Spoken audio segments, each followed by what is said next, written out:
जय महाराष्ट्र। आत्ता मी माझगाव कोटाच्या बाहेर आहे आणि पाठीमागे माझ्या यशवंत मामाचं घर आहे।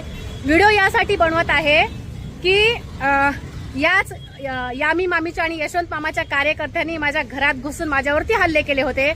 भायखळा पोलीस स्टेशन मधल्या लोकांनी माझी तक्रार सुद्धा दाखल करून घेतली नव्हती, पण माझ्यावरच खोटे गुन्हे दाखल केलेले होते। माझ्यावरच हल्ला केला आणि माझ्यावर 323 सारखे गुन्हे म्हणजे कलम लावून गुन्हे दाखल केले, खोटे गुन्हे। बरं, मी तर माझी कायदेशीर लढाई लढतेच आहे। व्हिडिओ यासाठी बनवत आहे की पाठीमागे जे तुम्हाला झेंडे दिसत आहेत इथला एक 3 दिवसापूर्वीचा व्हिडिओ, परवाच्या दिवशीचा, यशवंत मामा 8 मिनिटाचा व्हिडिओ रिलीज करतात आणि सांगतात की भायखळा पोलीस स्टेशन मधले लोक आमच्या कार्यकर्त्यांना दिवसभर तिथं नेऊन बसवतात, आमच्या लोकांची तक्रार घेतल्या जात नाही, आमच्या लोकांना त्रास दिला जातोय। 8 मिनिटाच्या व्हिडिओमध्ये हातबलता, परेशानी सगळं काही दिसत होतं।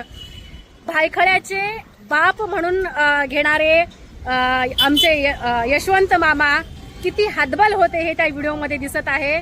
काय ना यशवंत मामा, तुम्ही भायखळ्यातल्या काही लोकांना हाताशी धरून अयोध्यावरती खोटे गुन्हे दाखल केले। मी लढाई लढते आहे आणि मी जिंकणार पण जी तुमची दयनीय अवस्था झालेली आहे, तुमच्या कार्यकर्त्यांना कुठून सपोर्ट मिळत नाही।